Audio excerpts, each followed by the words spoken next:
আনা ফারাতুকুম আলাল হাউজ, আমি হাউজে কাউসারের এখানে আমি আগেই পৌঁছে যাব। মান ওয়ারিদা সারিবা, যে আমার হাউস দিয়ে অতিক্রম করবে সে পানি পান করবে। ওমান সারিবা আলাম ইয়াজমা আবাদা, আর যে ব্যক্তি একবার পানি পান করবে সে জান্নাতে ঢোকার আগে আর পিপাসার্থ হবে না। আল্লাহর নবী বলেন ওয়ালা ইয়ারিদান্না আলাইয়া আকওয়ামুন, আমার কাছে একদল সম্প্রদায়কে আনা হবে, আরিফুহুম ওয়া ইয়ারিফুনি, আমি এদেরকে দেখে চিনতে পারবো এরা আমার উম্মত, আবার এরাও চিনবে আমি এদের নবী, আমি এদেরকে পানি পান করাতে চাইবো। সুম্মা ইউহালু বাইনি ওয়া বাইনাহুম, অতঃপর তাদের মাঝে আমার মাঝে পর্দা ফেলে দেওয়া হবে এবং বলা হবে, আমি বলবো ইয়া আল্লাহ ইন্নাহুম মিন উম্মতি, আল্লাহ এরা আমার উম্মত, এদেরকে আমি পানি পান করাতে চাই। নবীজি বলবেন, নবীকে বলা হবে ফাইকাল, হে নবী আপনি জানেন না, ইন্নাকা লা তাদরি মা আহদাসু বাদাক, আপনি জানা নাই আপনি মারা যাওয়ার পরে শরীয়তের মধ্যে এরা কি পরিমাণ বেদাত করছে, আপনি তো জানেন না। এই কথা শুনে আল্লাহ নবী বলবেন সুহকান সুহকান লিমান গায়্যারা বাদি, দূর হ দূর হ, তাদের চেহারা আমি দেখতে চাই না, আমার থেকে দূর হ। নাউজুবিল্লাহ। তাহলে বেদাত করলে হাউজে কাউসারের পানি পাওয়া যাবে না। 4 নাম্বার, যে দ্বীনে খালেস, এটা দ্বীনে খালেস একনিষ্ঠ ইবাদতের 4 নাম্বার যে প্রতিবন্ধক, এটা হলো গাফলত। গাফলত কি?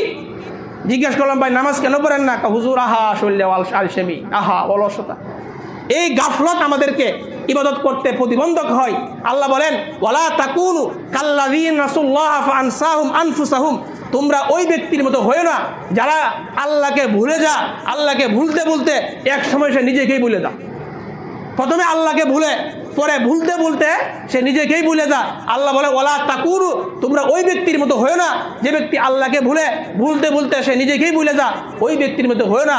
তাহলে আমরা আজকে আলোচনার খুলাসা আলোচনার মূল যে আলোচনা করলাম, 1 নাম্বার আলা লিল্লাহি দ্বীনুল খালিস, ইবাদত করবে একমাত্র একনিষ্ঠভাবে, পিওর খাঁটিভাবে, বিশুদ্ধ আনুগত্য করব আল্লাহর জন্যে, শিরিক করব না, কুফুর করব না, বেদাত করব না, এবং গাফলত থেকে আমরা বেঁচে থাকবো।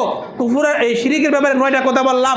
এখন একটা সর্বশেষ হাদিস বলবো, তিরমিজি শরীফের 3058 নাম্বার হাদিস। এই হাদিসটা বলে আমার বয়ান আমি শেষ করব। এই হাদিসে নবীজি বলেন শেষ জামানাটা এমন একটা অবস্থা হবে, মানুষ দিনের উপর চলা, ইমানের উপর চলা এত কষ্টকর হবে। মুসলমান, এরকমভাবে জ্বলন্ত আগুনটা এমনি রাখা যেমন কষ্টকর হবে, ইমানের উপর চলা এমন কষ্টকর হবে। আল্লাহর নবী বললেন লা ইয়াদুররুকুম মান দাল্লা ইযা তাদাইতুম, আল্লাহর নবী আয়াত তেলাওয়াত করে বললেন যদি তোমরা হেদায়েত পেয়ে যাও, পথভ্রষ্ট যারা তারা তোমাদের কোনো ক্ষতি করতে পারবে না।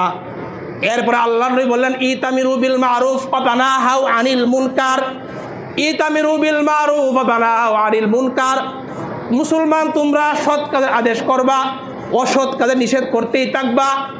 করতে করতে একটা জামানা এমন আসবে হাত্তা ইযা রাআইতা শুহান মুতাআ, যখন দেখবা মানুষ কৃপণতার পূজা করে, দেখবা মানুষ শুধু সম্পদ জমাইতে চায়, দান করতে চায় না, সম্পদের পূজা করে, দিনই লাইনে খরচ করতে বললে খরচ করে না, অহেতুক গুনাহের লাইনে হাজার হাজার টাকা খরচ করতেও তারা ভ্রুক্ষেপ করে না।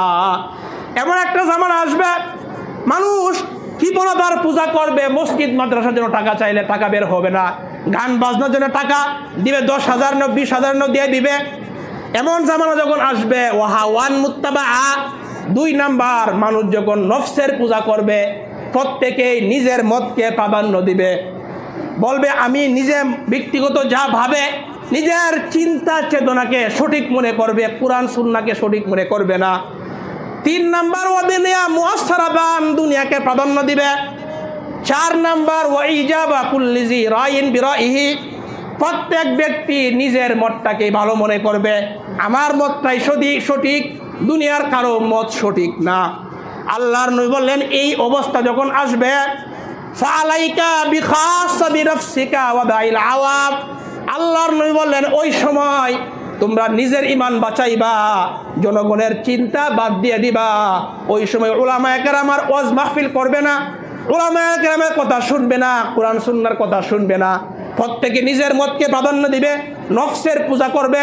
আল্লাহর নবী বললেন তখন তোমরা নিজের ঈমান বাঁচাইবা, আওয়ামের চিন্তা তাদের হালতে ছেড়ে দিবা, তাদের চিন্তা বাদ দিবা।